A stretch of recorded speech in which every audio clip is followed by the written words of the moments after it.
نستعين اهدنا الصراط المستقيم صراط الذين أنعمت عليهم غير المغضوب عليهم ولا الضالين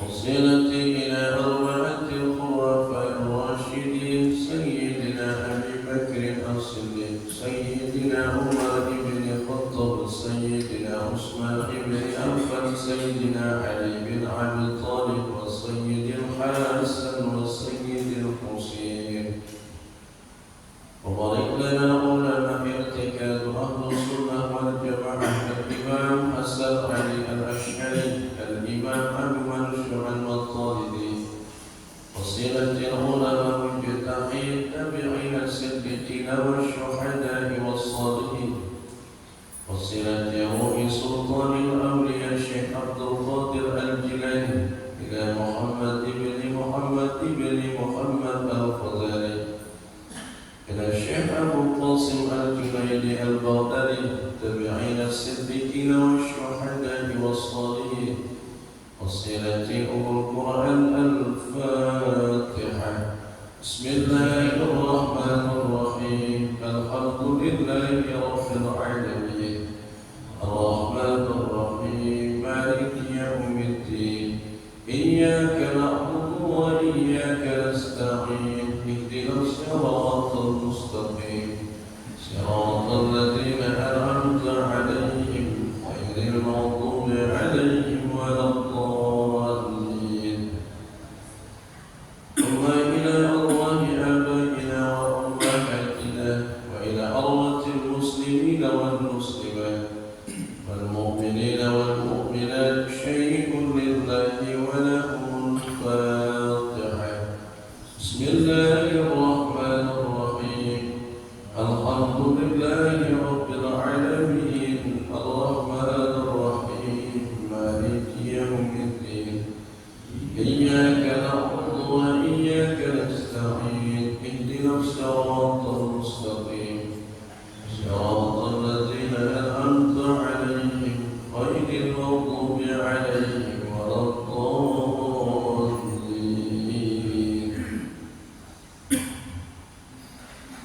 وصلتي إلى الملائكة المقربين وجبريل وميكال وإسرافيل وإسرائيل والملائكة في القبور والسماوات والأرض وما بينهما وصلتي أم القرآن الفاتحة بسم الله الرحمن الرحيم الحمد لله رب العالمين الرحمن الرحيم مالك يوم الدين إياك نعبد وإياك نستعين اهدنا الصراط المستقيم صراط الذين أنعمت عليهم غير المغضوب عليهم ولا الضالين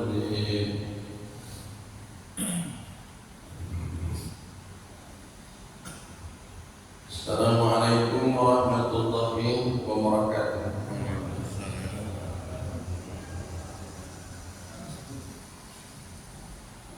Alhamdulillah, salatu wassalamu ala rasulillah. Hari ini kita bertemu di Rabiul Akhir 1446 Hijriah. Kalender berada di Sabtu kedua 12 Oktober 2024. Mudah-mudahan pertemuan kita ini mendapat rahmat dan ridha dari Allah Subhanahu wa taala. Pasang niat kita nawaitu i'tikaf lillahi ta'ala, sengaja aku i'tikaf di masjid karena Allah taala. Jemaah yang dimuliakan Allah, kalender Rabiul Akhir ini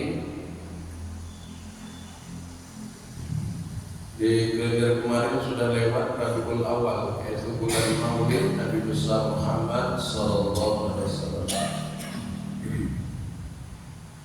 Rasulullah dilahirkan tanggal 12 Rabiul Awal 51 sebelum masa Hijriah. Kalender tahunnya 22 April 571 Masehi. Tahun itu disebut oleh ulama dengan nama tahun gajah karena kenangan sejarah Musa, Raja Abraha dari negeri Yaman datang dan dihancurkan Allah di sebuah bukit, diserang oleh pasukan Allah dari langit, disebut dengan nama Ababil. Peristiwa ini dikenal bangsa-bangsa Arab sehingga tahun itu disebut dengan nama Tahun Gajah.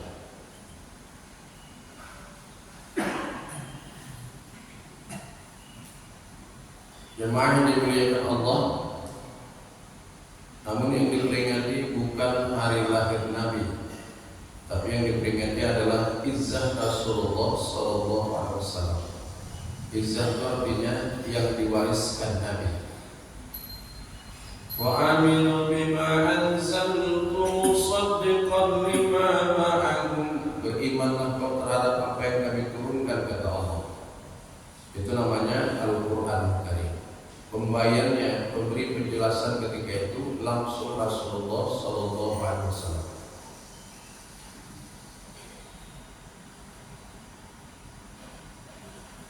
Kemudian yang diikut adalah perbuatan Rasulullah atau disebut dengan nama fi'liyah Nabi, walaupun tidak keseluruhan.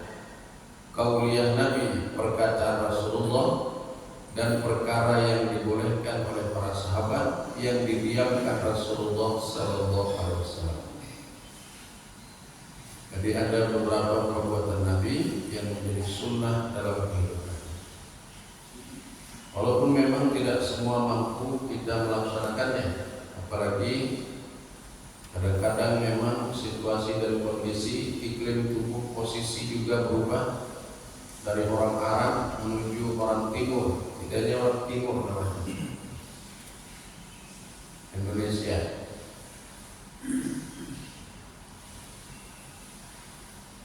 Jemaah dimuliakan Allah, restoran tubuh bangsa Arab itu mereka rambutnya panjang-panjang, bisa terbentuk dia.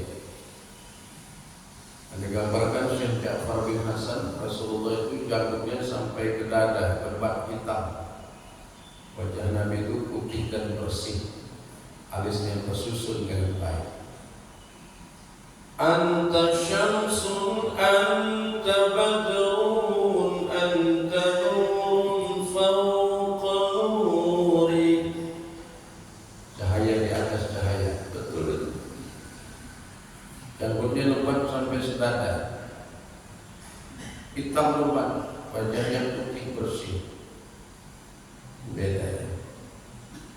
Tempat kita kan tidak bisa janggut kita panjang ini. Ada yang bisa, saya sikit dia janggut. Ada juga yang tak berjanggut, tak bisa tumbuh. Kayak si sebiji pula apa dari plastik dari bawah kayak. Jadi tidak semua pesor. Tapi ada bangsa Yaman, India, Pakistan seperti itu. Bisa mereka mengikut janggutnya. Itu terserah saja. Kadang bentuk tubuhnya gak enak ya, orang Timur. Jemaah dimuliakan Allah, tidak dia mampu seperti itu. Itu sunnah perbuatan Rasulullah. Jadi kalau kita tidak mengikutnya tidak apa, karena kolesterol tubuh kita tidak bisa. Kemudian Rasulullah itu hitam lebat, hidung mancung, putih wajahnya, bersinar. Kalau kita kadang terbalik, jenggotnya putih, mukanya hitam, pesek pula lagi ya. Orang-orang Arab itu terbiasa pakai jubah, mohon maaf. Pakaian itu memang jubah kan. Jubah itu seperti yang saya pakai. Cuman di dalam syariat Islam yang disuruh itu menutup aurat. Tutup auratmu, terserah bapak bentuknya pakai apa. Baju batik silakan, baju koko silakan, pakai jubah silakan, telur belakang juga silakan. Tutup aurat. Cuma nanti mana tahu ke masjid jamaah macam ini disunahkan pakaian itu memang satu warna dan tidak banyak tulisannya di belakang. Untuk menjaga orang belakang, tulisan itu jangan banyak kan. Kebanyakan tulisan di belakang ini banyak. Apalagi musim caleg ini kan banyak. Nomor 3, 4, Jadi pilihlah, coblos, mantap. Jadi langkah jemaah dimuliakan Allah.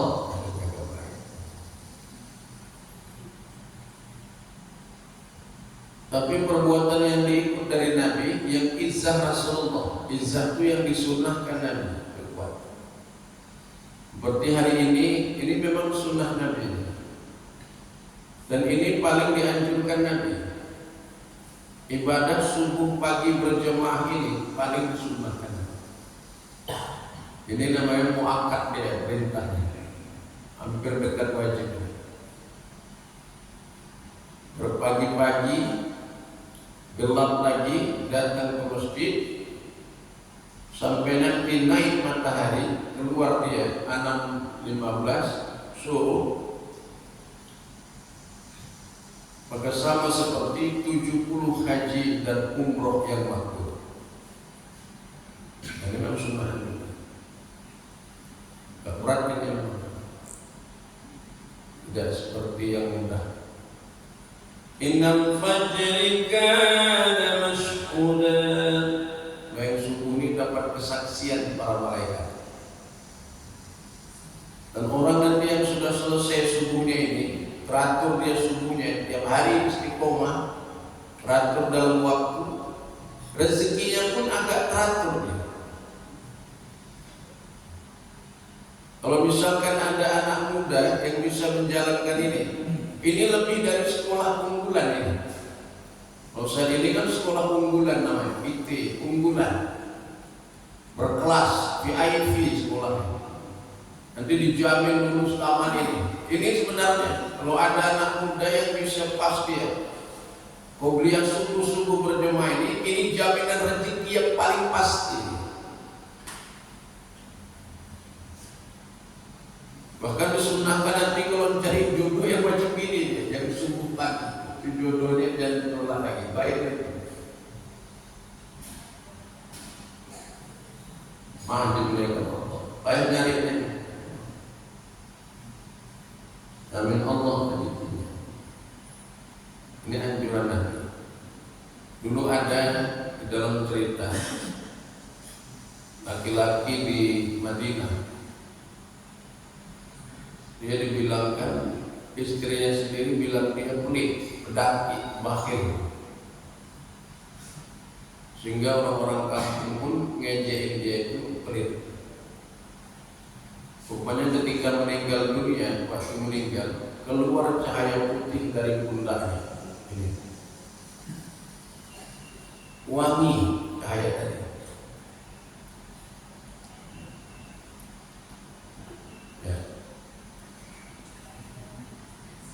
Kan Bapak itu nggak nampak saya. Memang sunnahnya melihat Bapak. Namanya seorang murid sama guru memang sunnahnya dilihat. Kalau saya muda ya Bapak memang sunnah melihat saya. Bapak lagi.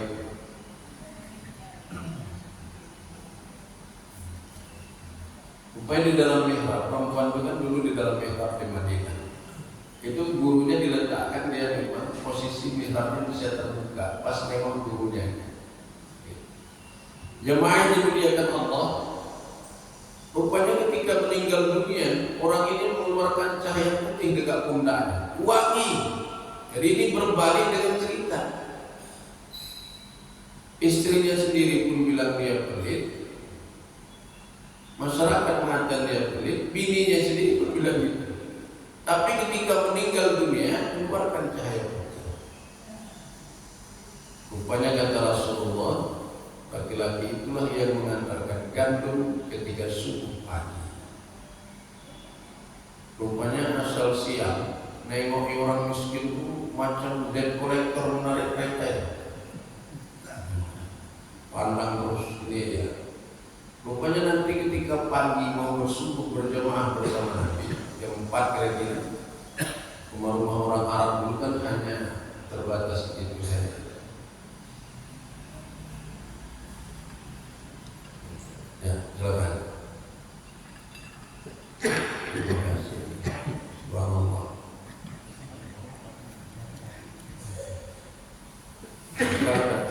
Di tidak anak pramuka lagi kita.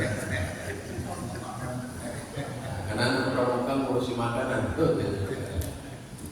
Lalu tiba-tiba jemaah dimuliakan Allah, cahaya putih dari pundaknya ini keluar. Kata Rasulullah, malaikat mengabarkan kepadaku, laki-laki itulah yang mengantarkan gandum di tengah malam yang sunyi. Pada rumah-rumah orang Arab dulu, dia tidak macam kita ini, tapi di gunung lintas. Jadi dia rupanya asal pergi subuh pagi sama Rasulullah, dia membawa gandum lalu dia antarkan tempat orang miskin. Sampai mati dia tidak pernah menceritakannya. Akhirnya Allah tunjukkan kelakuan orang ini. Itulah dikenal orang namanya sedekah subuh. Itulah yang asal-muasal para ustaz-ustaz bercerita sedekah subuh. Padahal sedekah subuh itu sedekah siang, sedekah asar itu sama. Cuman sedekah subuh tadi itulah asal ceritanya. Terakhir sedekah subuh ini karena makbul itu banyak dipakai orang. Caleg pun banyak pakai serangan fajar. Diserahnya banyak. Katanya banyak yang berhasil. Coba dimuliakan Allah, tapi itu niatnya. Dia ada juga orang niatnya itu kalau memberi hadiah memang ikhlas dia terima. Jemaah yang dimuliakan Allah, itu sunnah Nabi yang diikut bagi kita. Sunnah yang mesti kita ikut. Ibu-ibu pun kita jangan sampai kalah sama anak-anak muda. Saat ini anak-anak muda luar biasa sekali. Jalan belum nikah udah ganteng. Manggilnya coba tengok, oh my love, mati lampu hilang slow. Kita yang tua pun gitu. Di zaman Rasulullah dulu, Nabi itu umur 55 tahun, Aisyah itu 17 tahun. Jangan kebayang Bapak. Nabi 55 tahun bukan macam kita, masih bisa berkuda di perang Khandaq. Bayangkan perang Khandaq itu bikin lubang 3 meter. Yang digoreng bukan tanah, batu yang tandus. Naik kuda Nabi 29 hari keliling itu dikepung perang Khandaq. Inilah perang yang paling banyak hukum fikihnya di dalam. Sembahyang qadha yang diceritakan ulama itu dari situ semua ceritanya. Karena mereka mengqadha sembahyang. Jemaah yang dimuliakan Allah, Aisyah itu kalau jalan sama Nabi di Madinah itu di dekapnya Nabi, pegangnya Rasulullah. Itu sunnah kita. Ibu kalau misalkan jalan sama bapak, pegang bapaknya. Bapak ketawa saya jangan pegang ibu. Apa sunnahnya itu? Masa anak muda yang belum nikah pegang tangan, yang sudah nikah malu lah. Yang haram aja nggak malu, yang halal belakang. Sekarang gitu, orang ke masjid berodok-rodok, mana wajib berodok-rodok? Yang mampu berada dengan jalan. Tunjukkan juga yang baik itu ini dia. Jadi pegang, nggak malu dia ustaz, nggak macam Nabi dia. Nabi mungkin tua makin dipegangi. Aku nggak malu ustaz, waktu pengantin baru sih bukan pegangnya. Kalau sekarang tak pegangnya lagi. Undangan kemarin jatuh biarkan aja kan.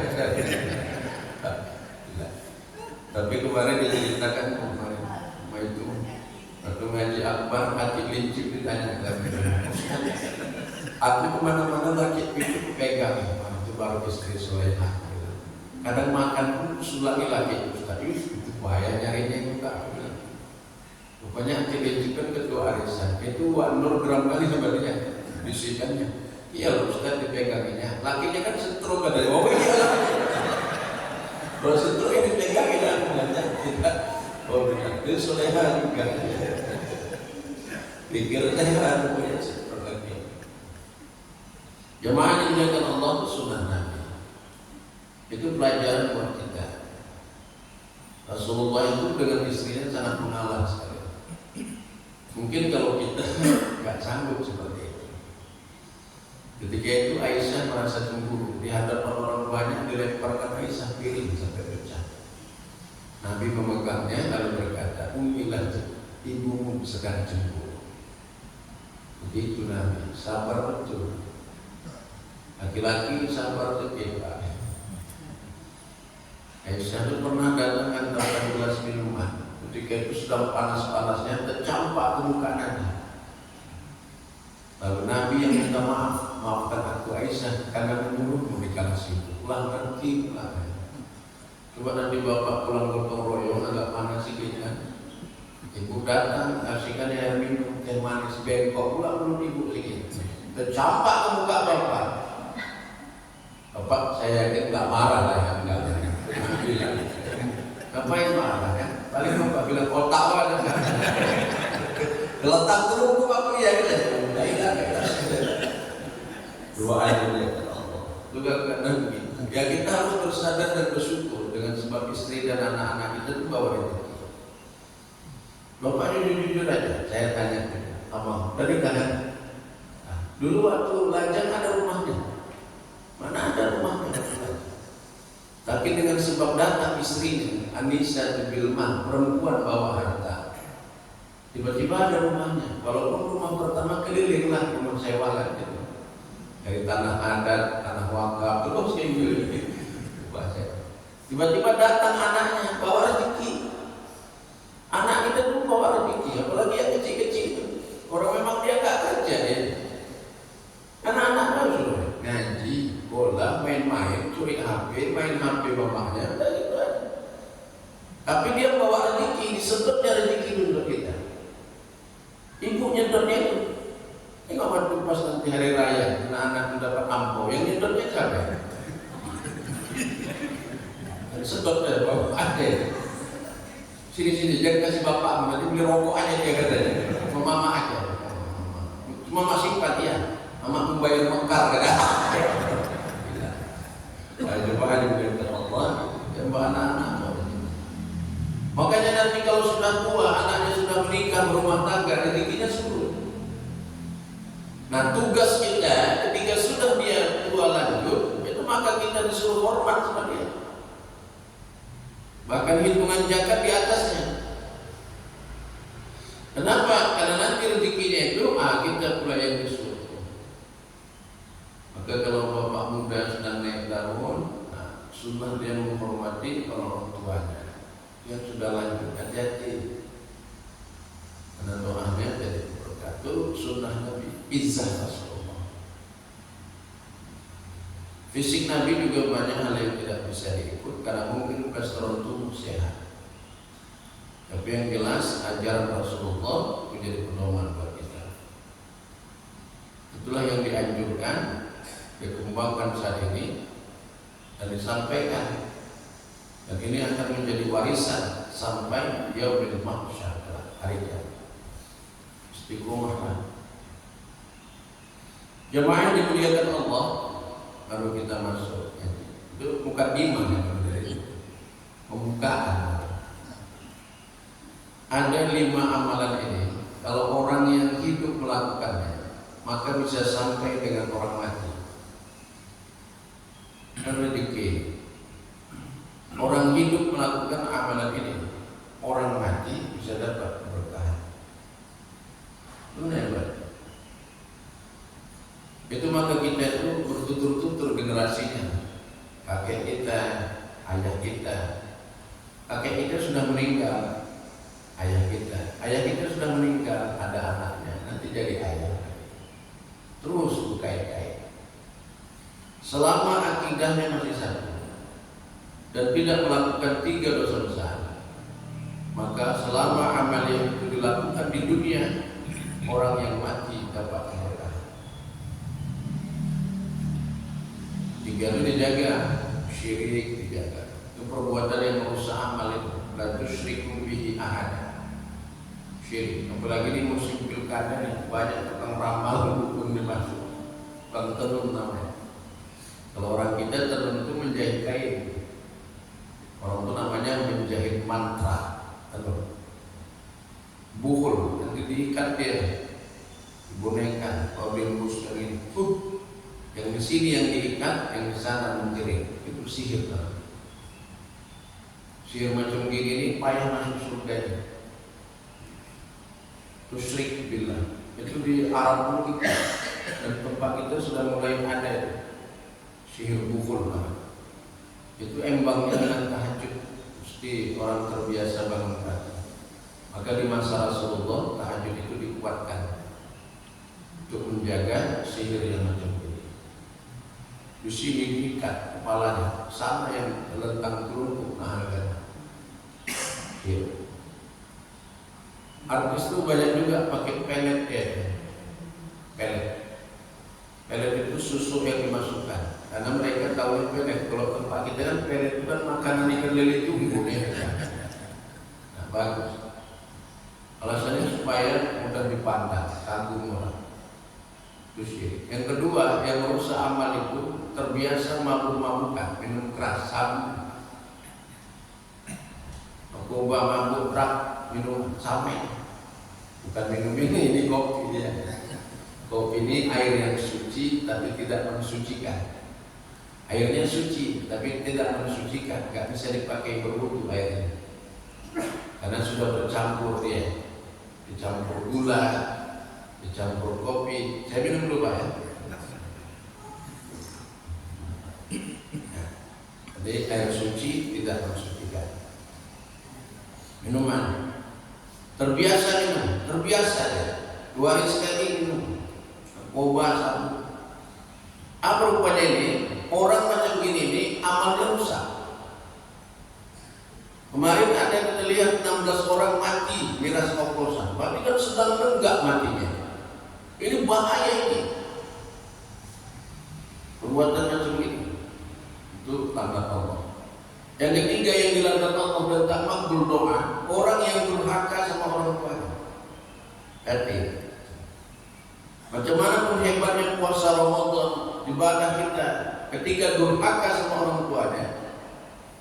Ini sudah banyak kejadian. Dibunuhnya mamanya sudah ada, bukan macam maling kundang zaman dulu. Maling kundang dulu pun hanya cerita yang dibuat oleh Profesor Dr. Sultan Takdir Ali Sahbana supaya jadi nasihat buat kita. Maling kundang orang miskin, kemudian jatuh cinta dengan perempuan bangsawan Riau jadi orang besar. Kemudian jadi orang kaya, malu nengok mamanya di kampung, ditolaknya mamanya, tidak diakuinya, bukan dibunuhnya. Hanya tidak ngaku saja karena malu. Rupanya kapalnya terbalik. Ada namanya di Pantai Manis di Sumatera Barat, mirip seperti orang sujud. Batu tadilah yang disebut mereka maling kundang, namanya legenda. Sekarang yang terkenal bukan maling kundang, maling kondang. Ya, ngeri Pak. Kadang maling kondang ini dia sering lupa. Ke masjid pun dia sering lupa. Padahal dia ke masjid jalan kaki, pulang bawa kereta baru dia. Lupa dia. Nah, kereta siapa pakainya? Lewat rumah orang, tengoknya mangga, tewas. Sering lupa dia. Itu dia. Jemaah dimuliakan Allah. Mari korban. Saat ini orang yang bunuh orang tuanya ada. Kejadian luar biasa. Deli Serdang kemarin Ramadan bercampuran otak. Jemaah dimuliakan Allah. Ini gambaran buat kita. 3 dosa ini gak mampu. Masuk dari seluruh. Nanti kalau yang 3 ini nggak usah diundang acara doa selamat. Yang diundang doa suruh macam ini. Ini bapak ini, tak percaya bapak nanti. Kalau ada orang sakit minta doakan mati, bapak rame-rame datang dibaca Yasin dulu sih. Itulah nampak berkahnya. Jemaah dimuliakan Allah. Yang pertama, yang bisa diantar buat orang mati, orang hidup melakukannya, orang mati bisa imbas. Yang pertama, idza qira'atul Quran, baca Quran itu. Walaupun ayat pendek, qul huwallahu ahad, surat Al-Ikhlas 100 kali Bapak baca, zuhur 20, asar 20, maghrib 20 sampai 5 kali Bapak kirimkan sama orang tua kita. Itu jadi ginset. Ginset itu penerang kubur yang paling terang. Dikirimkan sama orang mati. Itu maka ada terbiasa orang tahlil pakai batu. Batu itu sebenarnya alat hitungnya 1, 2 macam tasbih dia. Jumlahnya 100 kali. Itu kadang dihitung orang, nanti batu disusulkannya dekat kuburnya tadi. Sebenarnya bacaan Qurannya yang dikirim. Yasin juga itu bagus. Apalagi ini subuh ini menghatamkan Quran kita bisa ya. Satu Quran itu 1 juz itu 30 juz, 1 juz itu 10 lembar. Kalau hari ini ada yang meninggal dunia kita bacakan setengah juz saja satu orang. Satu Quran dihadiahkan kepada orang meninggal dunia dengan hati yang ikhlas. Selesai ibadah wajib melakukan amaliyah ini, 1 kerbau disumbang untuk orang mati. Besar pahala. Kalau kadang orang nggak percaya sampai rupanya baca Quran Ustaz, ya namanya mana bisa diprediksi. Kalau ikhlas kita betul-betul karena Allah, sampai baca itu. Aku mau bukti Ustaz ya, kalau mau bukti mati aja lah. Kalau dulu bilang mati, kalau dulu kami kirimkan, nanti kalau sampai kan sama kami. Aku lagi sampai Ustaz, jangan pahala. Itu bacaan Quran. Dan Quran ini nggak bakal hilang dia, nggak bakal hilang. Ada Quran yang paling jarang dibaca orang. Imam pun jarang baca dia. Ayat pendek jarang dibaca. 15 tahun bapak ini nggak pernah baca itu. Tapi dengan izin Allah masih hafal dia lagi. Itu Quran sudah simpan dia. Apa rupanya ayat pendek yang jarang dibaca imam? Tabat tiada abida habib watab. Itu jarang dibaca imam. Tahlil pun dia nggak masuk. Kan jarang dibaca. Tabat tiada abida habib watab. Ini ayat yang tak boleh dibaca lagi. Karena ketika itu Ikrimah masuk Islam. Ikrimah itu anak Abu Lahab masuk Islam dia. Bapaknya masuk neraka, anaknya masuk surga. Ikrimah. Jadi dibaca sahabat di hadapan Ikrimah. Ikrimah merasa sakit hati. Kata Rasulullah jangan dibaca lagi. Maka ayat ini tidak dibaca pada sholat maghrib. Tapi bisa kita ngapalnya, bisa. Sama macam baca Yasin. Saya tanya, Bapak sering baca Yasin ya? Sering baca Yasin. Ditanya, hafal Yasin? Tidak. Tapi sering bacanya tidak. Kalau sering bacanya, biasanya lengket ya. Coba kita tes sekarang, lengket biasanya. Dicok, kita cok dulu ya. Kita cok ya, saya cok kan ya. Coba ikuti pelan. Biasanya kan kadang dia tidak mau lupa dia. Apabila dicokkan sambung, nyambung dia. Coba baca Yasin. Banyak banget. Bismillahirrahmanirrahim. Baca. Yasin wal Qur'an innaka laminal mursalin ala siratin mustaqim tanzilal azizir litunzira qauman ma unzira aba'uhum laqad haqqal qawlu ala aktharihim fahum. Apalnya bukan aman. Dari sambung bincang dulu dia baru jadi. Jemaah dimuliakan Allah, Quran itu tidak akan hilang. Dan ini bisa menjadi bacaan kiriman buat orang. Bacalah. Untuk orang meninggal saja, orang yang mati dapat keberkahan dari Quran. Itu maka doanya kalau misalkan tadi, Allahumma arhamna bil Quran waj'alhu lana imaman wa nuran wa hudan wa rahmah. Yang rahmah ini menjadi berkah dia. Imam artinya pemimpin. Quran itu petunjuk jalan. Waalaikumsalam. Seandainya kita berdoa, orang tuanya tidak sholat, sahnya tidak apa? Oh, ya Allah. Seandainya? Iya tenang. Ada orang tua saya Ustaz tidak sholat ya Ustaz. Tapi dia ini kita kirimkan doa sampai Ustaz. Sampai selama akidahnya tidak terganggu.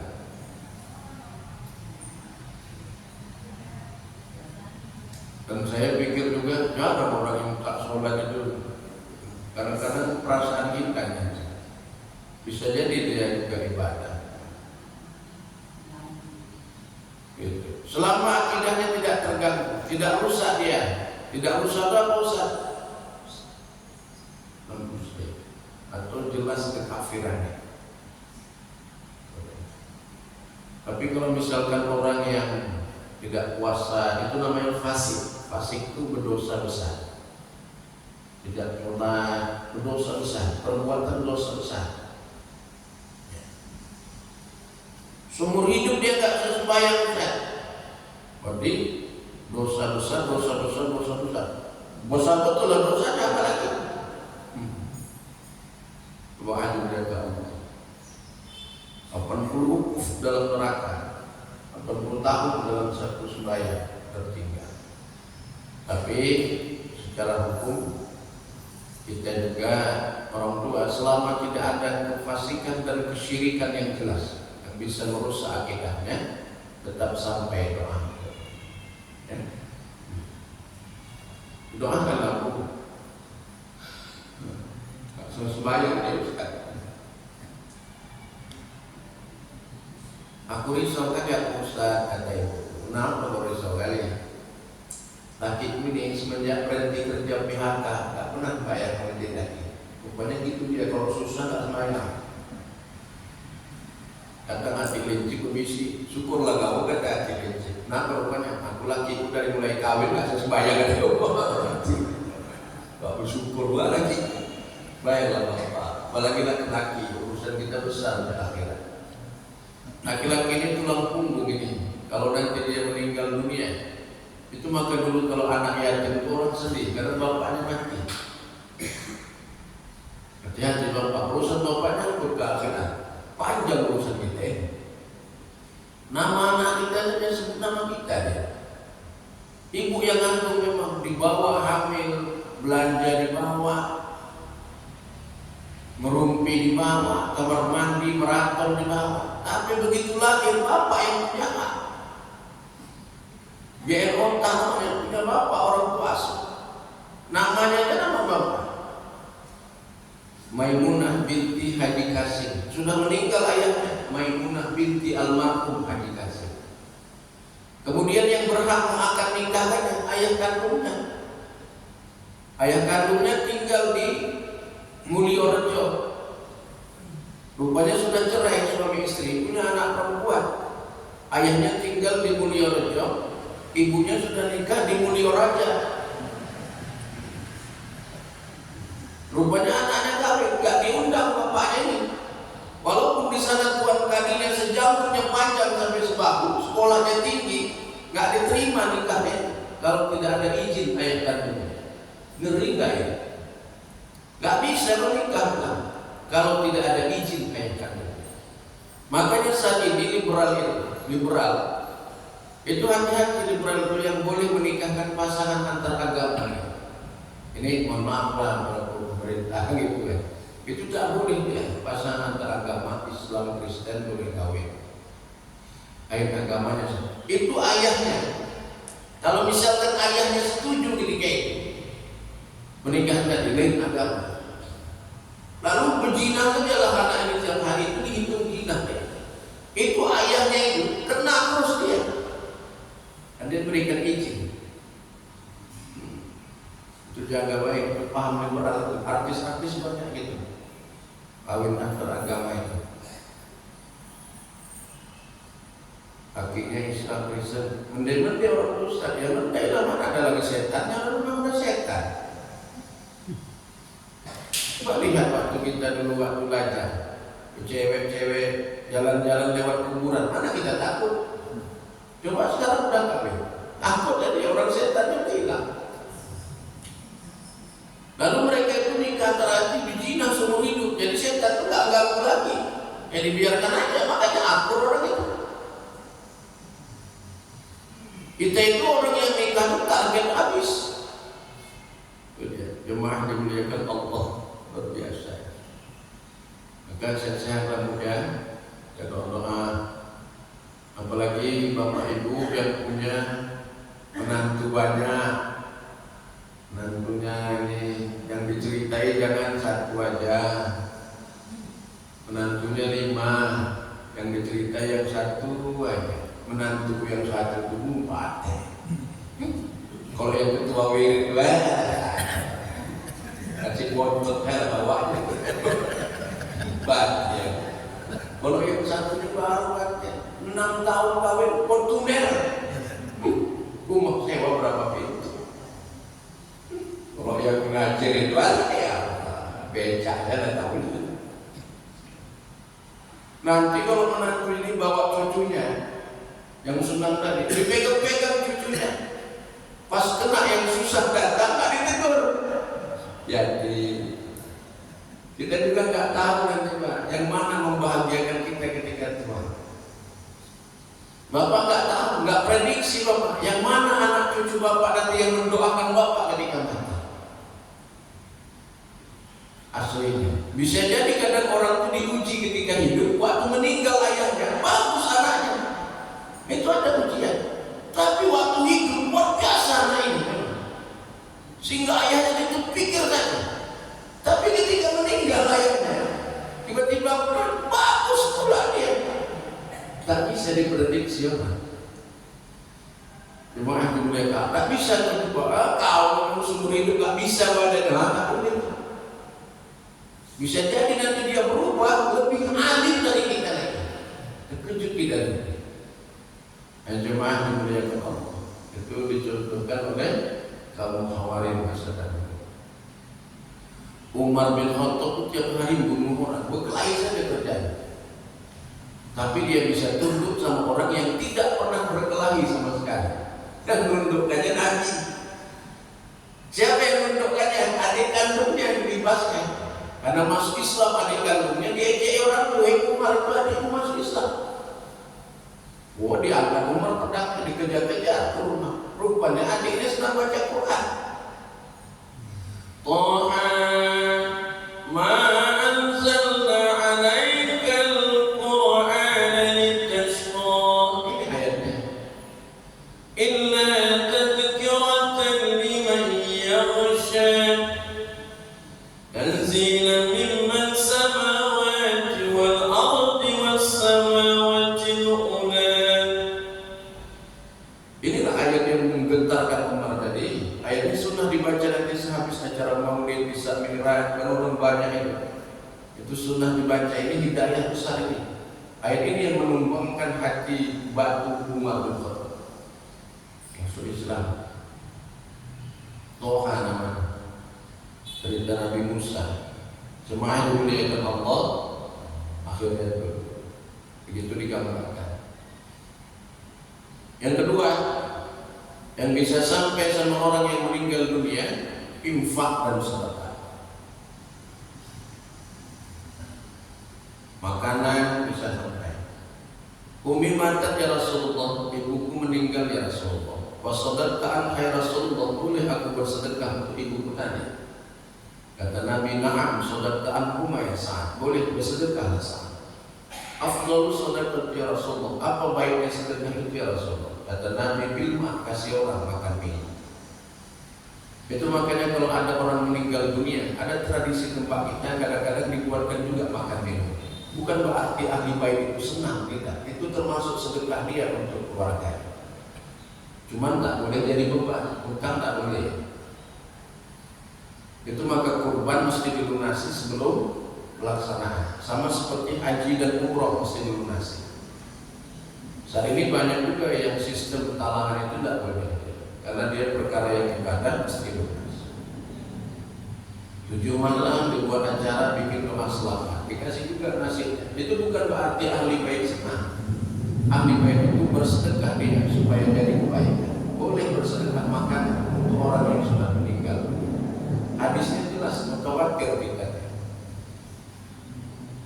Suruh Nabi. Kemudian kita juga boleh berinfak. Baik infak selop sendal gitu kan. Karena orang sering sekarang lupa. Kadang datang ke masjid nggak pakai sendal, pulang-pulang sendal baru kan gitu. Kita infak, sendal jepit, suara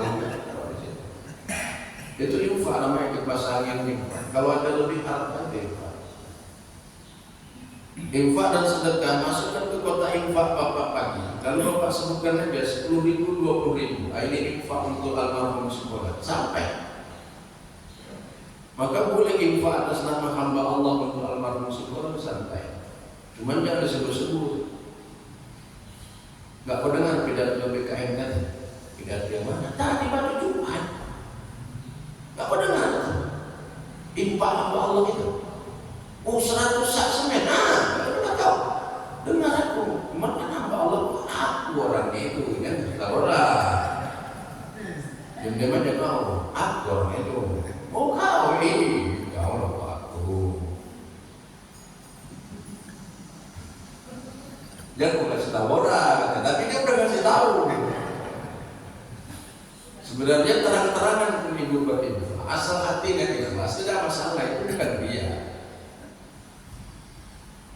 Infak almarhum Supardi, bapaknya itu Supardi. Yang berinfak itu anaknya. Anaknya Mahyudin namanya. Diinfakkannya itu atas nama ayahnya. Boleh Ustaz, boleh. Bapak sebutkan begitu. Asal hatinya ikhlas, tidak apa-apa. Karena sifat ria itu Allah yang tahu di dalam. Tingkatnya itu beda. Jadi kita tidak bisa menilai itu. Itu hubungan tauhid. Yang ketiga, amalihim wa akmaluhu. Amal dia yang kita amalkan. Contoh, ibu dulu kan waktu gadisnya belajar masak sama orang tua kita ya. Orang dulu kan rajin masak. Mulai dikasih tahunya ibu masak. Tiba-tiba ibu pandai jadi gadis besar, menikah berumah tangga, lalu ibu masak. Masakan dulu karena dia ngajarkannya, kita masakkan untuk kehidupan kita, untuk orang lain, itu dapat dia pahalanya. Bapak tahu nih, ini bangunan ini bentuk seninya itu dulu karena pemberian orang. Ada dia ikut tukang bangunan, gak pandai kerja, diikut-ikutkan bapak ini tadi pandai borong rumah. Yang itu yang ngajarkannya sudah meninggal, lalu dia borong rumah pandai begini. Maka orang yang mengajarkan ilmu pertama kali itu tetap dapat keberkahan. Itu amalan dia, tapi kita ngamalkannya dapat berkah. Maka semua yang baik-baik yang diamalkan orang, sunnah kita mengamalkannya. Itu jadi ibadah. Jadi perbuatan orang tua kita dulu yang baik-baik, udah kita ikuti. Ya, nah habis sudah tenang, jangan lagi. Dua lagi Pak, ya tenang Pak ya. Mana mungkin saya kurangi kan ya. Dua lagi saya selesaikan. Karena kalau saya kurangi pasti dikurangi juga sama bapak belakang saya. Kan? Dua lagi saya jadi kan dikurangi 2 lembar aja katanya. 2 hari itu ya Pak, dimuliakan Allah. Nah, jadi tetap saya selesaikan. Jadi itu beramal dengan Allah. Cuman yang guru-guru jangan dibuat. Mau kemana Pak? Pajak. Pakai baju lah Bang, masa pakai singlet ke pajak? Gak tahu, bapak dulu gak pakai baju untuk pajak. Jadi apa dulu Pak? Jangan gitu apa deh. Ayo orang kamu sudah ceritakan yang sudah mati dan semua lagi. Kalau kita meninggal dengan orang meninggal, gak boleh diceritakan aibnya. Itu tasawuf juga itu, makanya Bilal mayat agak payah kerjanya, amanahnya itu sulit menjaga itu. Apalagi nanti ada gurunya kita tengok, sulit ngomong tuh. Zaman dulu gini Pak, ada seorang raja bertanduk kepalanya. Raja bertanduk kepalanya, maka disebut raja bertanduk. Kata orang tahu. Setiap tukang pangkas dikasih tahu dulu sini. Pangkas raja dapat 6 emas, 6 keping emas dari pangkas. Tapi ada aibnya kata panglima. Apa? Raja kami bertanduk kata dia. Dia cerita orang mati nanti. Begitu selesai pangkas, nggak tahan dia menceritakannya. Bertanduk. Diceritakannya sama orang. Ternyata raja itu pangkas bertanduk katanya. Dia ditangkap pengawal lah, mati. Oh nggak boleh diceritakan. Rupanya sampai 1 orang. Bukan pangkas yang satu lagi. Pangkas bertanduk. Nyimpannya di dalamnya buku. Pening dia mau menceritakan. tindakannya. Lari dia ke hutan, raja bertanduk, kata dia, keluarkan air orang itu. Maka tidak payah kita menjaga air mati. Itu Bilal mayat itu. Jangan diceritakan air. Itu maka mandi jenazah itu ditutup. Itu pun kadang banyak orang ngintip. Apalagi kemarin ada kecelakaan, hancur badannya, dimandikan, baru orang ngintip. Kalau banyak anak SMA kan, tahulah orang tadi penasaran. Rupanya yang koyak mata kakinya, koyak mata kakinya yang aspal kan, mata kaki ini koyak terbuka, dia dapat tulangnya. Namanya orang ngintip, matanya keluar katanya. Dia terus katanya keluar, dia udah kok jalan dia, padahal mata kakinya luka kena aspal. Orang namanya pandangan orang kan gak ada beda. Teruslah bercerita tadi yang fitnah, jemaah dijaga Allah. Tak boleh. Yang keempat, amaliyah bagi orang mati adalah silaturahim. Aryo Wicaksono, ini nama kakeknya ini. Aryo Wicaksono ini punya anak 8 orang. Anaknya 8 ini sudah punya anak menantu cucu semuanya. Akhirnya mereka ini bikin arisan keluarga Aryo Wicaksono, arisan keluarga kakek mereka Aryo Wicaksono. Setiap kali mereka berkumpul bersilaturahmi, Aryo Wicaksono dapat berkah. Artinya, hubungkan keluargamu dengan keluarga ayah. Jangan nanti keluarga kita meninggal, lalu kita nggak saudara lagi. Ketika Umar belum jadi khalifah, ada seorang anak orang Yahudi manggil dia nama. Umar udah jadi khalifah, dikawal. Macam ini istilahnya nanti Pak Prabowo udah dilantik kan dikawal dia, boleh sembarangan. Ketika itu dipanggilnya, hei Umar, mau mengawal? Gak tahu khalifah. Kata Umar, jangan. Dia itu kawan ayahku di masa kecil. Ayah Umar kan belum Islam, jadi kawan ayahnya yang manggil dia, hei Umar, apa kabarmu? Ketika itu Umar menjadi khalifah, marah orangnya. Kau nggak tahu ngomong sama siapa? Jangan. Dia nggak ngerti. Itu kawan ayah di masa kecil. Artinya kawan ayahnya dulu tetap dihormati Umar. Itulah contoh adab buat kita. Kadang-kadang keluarga kita begitu. Terakhir para jemaah, ad-du'aihim, doakanlah orang. Siapa yang mendoakan saudaranya, itu rezeki yang paling baik. Bapak kalau ada orang sakit didoakan, ya Allah sembuhkanlah penyakit. Tengok waktu orang kawin itu di undangan, apa dibilangnya? Yang ditunggu amplopmu, bukan. Yang dibilangnya adalah mohon doa restu. Dia mengharap doa dia. Doa itu senjata orang mukmin. Pak, doakan saya Pak ya. Jadi kita sunnah mendoakan saudara kita. Kalau sakitnya sudah lama kali kita doakan, ya Allah sudah lama kali sakit saudara itu lewatkan aja ya Allah, biar jangan itu doa bagus. Tetap kesembuhan. Kalau doa yang tidak. Kita pun kadang berdoa sering kayak orang. Ya Allah ya Tuhan kami, tetanggaku itu makmurkan rezekinya. Sembahyang enggak, ngaji enggak, wirid enggak pernah datang. Tapi makmur rezekinya. Aku ngaji, sembahyang enggak, itu enggak penting. Doakan yang baik-baik. Ya. Jemaah dunia Allah. Kalau nanti kita ada saudara kita doakan. Jadi berkah, rahmat dan ridho Allah buat kita. Doakanlah saudara kita. Kalau Bapak ikhlas mendoakan sampai bercucuran air mata Bapak, doakan orang. Itu keberkahan. Ibu jangan lupa, anak-anak direpeti, tapi didoakan juga. Jangan direpeti aja nggak mau berdoa. Mangkau nggak ada otak kau memang. Biar kan kayak atom, atomnya ikut-ikutan. Atom kan gitu, tukang curi beda aja. Anaknya cucunya dilibatkan begitu. Aku nih didoakan juga. Orang dulu marah sama anaknya, tapi tengah malam juga doa untuk anaknya. Ya Allah. Apalagi ibu yang berdoa, ayah yang berdoa, wah luar biasa. Itu nggak tertolak lagi. Kita sudah pernah dengar Jeffrey Al-Bukhari, Ustadz muda, mubaligh dai paling hebat. Jenis narkotik apa yang belum pernah dia pakai? Masa itu utau segala macam. Tapi karena ada modal di masa kecil, pernah ikut selawat, nasir, jago Quran masih kecil, dimana agak muda-muda naik, berubah karena lingkungan, sampai berumah tangga. Nah, doa ibunya terakhir di Masjidil Haram itulah yang menembus kifarat.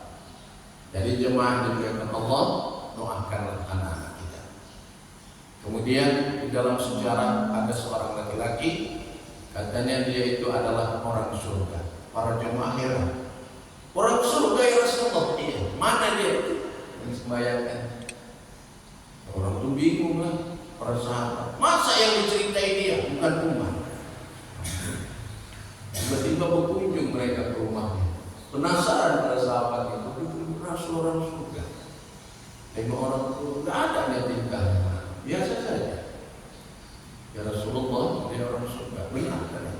Coba tanya, panggil Nabi. Apa yang kau lakukan tadi malam? Tak ada Rasulullah. Tidur dengan istri. Oh iya. Sebelum tidur apa yang kau lakukan? Aku berdoa ya Rasulullah. Apa doa? Allahumma fil muslimina wal muslimat wal mu'minina wal mu'minat. Itulah maka doa itu masuk dalam rukun khatib Jumat. Ya Allah, ampunkanlah muslim laki-laki dan perempuan. Didoakannya semua tetangga kampungnya sebelum dia tidur. Itulah penyebab dia masuk surga kadang-kadang. Pernah kalian berpikir macam itu? Didoakannya dulu sebelum tidur, didoakannya kedua. Itu maka masuk doanya itu rukun Jumat. Jadi kita itu didoakan setiap Jumat. Allahumma fil muslimina wal muslimat, ampunkan muslim laki-laki dan perempuan. Makanya bapak nanti sholat Jumat kalau tidak ada keperluan besar tak boleh sembahyang di luar di masjid kita. Lalu jemaah yang bangun masjid ini tadi sudah meninggal, sudah lama meninggal, tapi di sini Jumatnya. Maka nanti setiap khatib melaksanakan Jumat dia tetap dapat doa. Itulah namanya doa kaum muslim. Mudah-mudahan Allah memberikan rahmat dan berkah kepada kita. Amin. Ya Rabbal Alamin. Dendang anak dikala pagi ranting indah si ranting bulu, ceramah tak bisa dipanjangkan lagi karena sudah 6:30 ya. Gunting bukan sembarang gunting, berbeda gunting pemotong rumput. Cacing sudah sembarang cacing, sudah demonstrasi di dalam perut ya. Jadi nanti mudah-mudahan ini yang berinfak dan bersedekah ini mudah-mudahan nanti dikasih Allah keberkahan. Ini baru pas memberikan sesuatu. Yang paling besar pahalanya sama siapa? Yang pertama sama orang yang buka puasa.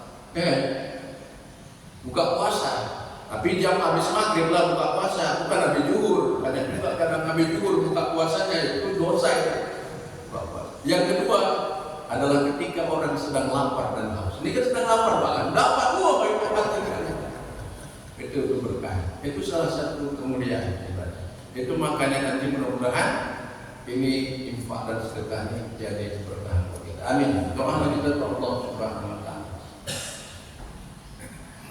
A'udzu billahi minasy syaithanir rajim. Bismillahirrahmanirrahim. Allahumma anzil rizqan ilman nafi'an warzuqna fahman shadiqan wa